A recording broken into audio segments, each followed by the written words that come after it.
Bonjour tous les chrétiens, bonjour l'église de Warem. Je suis vraiment heureuse de pouvoir vous parler, même si c'est par une vidéo aujourd'hui, mais voilà. Je déteste me filmer, j'ai pas l'habitude, mais aujourd'hui c'était nécessaire.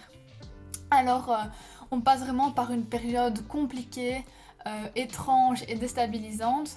C'est vrai que qu'on s'attendait pas à ce que tout s'arrête, c'est comme ça qu'on doit être bloqué chez soi. Mais dans cette période qui est vraiment, je pense, propice à déprimer, à s'inquiéter, à être anxieux, je voulais vraiment en fait pouvoir vous partager des paroles de paix et pouvoir vous exhorter à vous recentrer sur Dieu. Je pense que cette période, elle peut être vraiment bénéfique si on décide de travailler pour que ça soit le cas en fait. Je pense qu'on peut choisir de la rendre utile et de la rendre bonne pour nous-mêmes. Je m'explique. Nous sommes dans une société où on passe notre temps à courir. On court tout le temps, on va au travail, on va à l'école, on s'occupe des enfants. Enfin, pas moi du coup, mais vous vous occupez des enfants, de votre famille. On est tout le temps en fait pris à faire d'autres choses. Et quand on a un temps libre, ben, on veut le passer avec des amis, on veut faire des activités.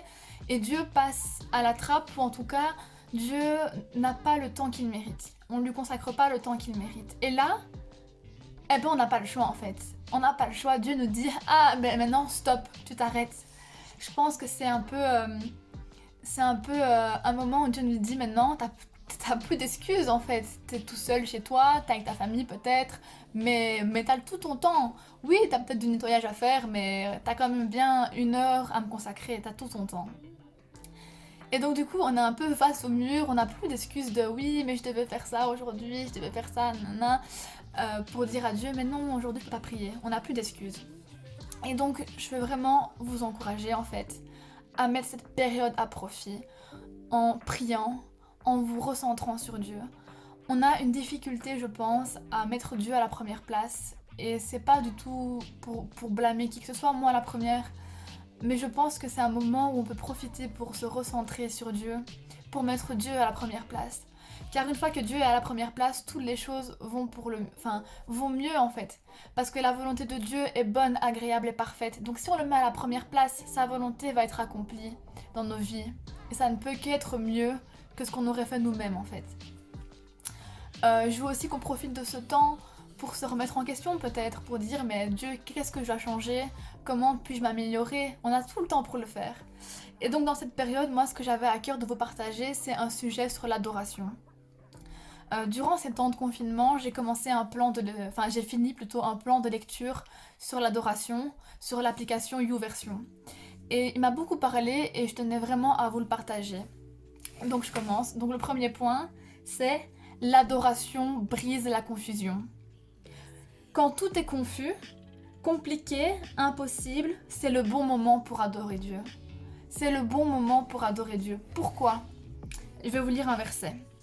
Psaume 73, 16 et 17. Quand j'ai réfléchi là-dessus, pour m'éclairer, la difficulté fut grande à mes yeux, jusqu'à ce que j'eusse pénétré dans les sanctuaires de Dieu. Donc dans ce psaume, on peut voir que quand on se centre en fait sur la difficulté, sur le problème, ça paraît grand parce que pour nous humains, c'est insurmontable, on se pose plein de questions. Alors que quand on se fixe sur Dieu, ben la paix vient en fait, parce que c'est plus nous qui contrôlons, c'est Dieu. Alors ayons confiance que Dieu est en contrôle et laissons-lui tout en fait, laissons-lui tout gérer et juste adorons-le. Et il y a une phrase qui m'a vraiment frappée, pour moi c'est vraiment une claque et je pense que c'est tellement vrai, c'est celle-ci. Quand les circonstances m'empêchent d'adorer le roi des rois, c'est que je suis en train d'adorer mes circonstances. Je sais pas vous, mais moi j'ai vraiment pas envie d'adorer mes circonstances.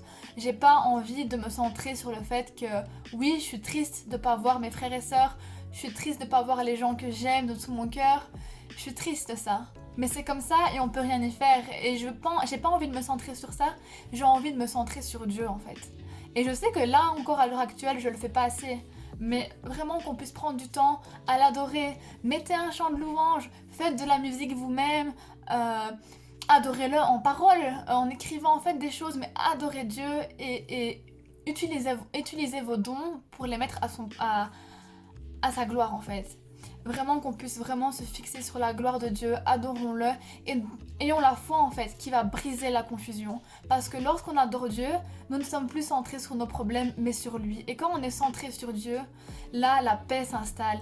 Mais une paix et une joie, une euphorie même qu'on ne comprend pas parce que peut-être des situations actuelles feraient que justement on pourrait être triste. Pas forcément à cause du coronavirus, je ne sais pas ce que tu traverses. Mais voilà. Le deuxième point c'est celui-ci. L'adoration est l'environnement de la révélation. L'adoration est l'environnement de la révélation. Celui qui adore connaît qui est Jésus. Celui qui adore plus connaît plus qui est Jésus. Cette phrase m'a vraiment frappée et elle me fait rire parce que c'est tellement vrai en fait. On veut connaître Jésus et on pense le connaître mais on ne l'adore pas. On n'adore pas, on ne lit pas la parole, on ne consacre pas du temps pour lui. Or, si on commence à l'adorer, Dieu va se révéler à nous. C'est là qu'il y a quelque chose, une brèche qui est faite. On va commencer à avoir des révélations de Dieu, des révélations de qui il est, de la profondeur de son amour, de sa bonté, mais aussi des solutions à nos problèmes en fait. Donc vraiment, cessons de nous focaliser sur nos problèmes et sur les situations, mais focalisons nos regards sur Dieu qui va nous donner la révélation dans la prière. Alors il faut savoir que la racine hébraïque du mot adorer, c'est voir. Donc celui qui adore voit. Cette phrase m'a aussi parlé, je me dis mais c'est tellement vrai. Alors adorons Dieu. Tu veux voir la gloire de Dieu, tu veux voir qui il est, tu veux voir la fin de tes problèmes, adore Dieu. Adore Dieu. Adorer Dieu, c'est pas une option en tant que chrétien. Adorer Dieu, c'est pas un choix et quelque chose qu'on fait quand on a envie. Adorer Dieu, c'est un devoir. C'est notre devoir de chrétien. C'est notre devoir d'enfant de Dieu. Et je pense qu'il le mérite vraiment, l'adoration, de par son sacrifice sur la croix, de par tout ce qu'il fait dans notre vie, de par simplement le fait qu'on est sauvé après notre mort par son amour. Soyons encouragés et je veux vraiment vous encourager à adorer toujours plus. À partager aussi des révélations que vous avez pu avoir avec l'église, avec des frères et sœurs. On a de nombreuses technologies, on n'a pas d'excuses en fait pour ne pas entretenir la communion fraternelle. Donc faisons-le, aimons-nous, restons dans la paix et ne déprimez pas, ne soyez pas anxieux. L'anxiété c'est l'inverse de la paix, or les fruits de l'esprit c'est la paix et vraiment Dieu donne la paix, Dieu ne donne pas l'anxiété. Je suis la première à être anxieuse, mais vraiment centrons-nous sur Dieu et il installera une paix. Oui, peut-être que ça va durer plus longtemps le confinement, mais qu'est-ce que c'est 2 mois sur une vie?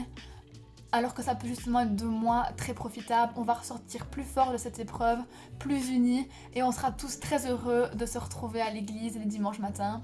Et c'est là qu'on voit encore la valeur de pouvoir, la chance qu'on a de pouvoir se retrouver. Soyez encouragés, je vous aime de tout mon cœur, tous. Moi je suis là aussi pour parler, pour prier avec ceux qui veulent. Et je vous aime et que Dieu vous bénisse. Soyez encouragés, ne découragez pas, ne faiblissez pas, ne soyez pas tristes, soyez en paix. Dieu nous donne la paix.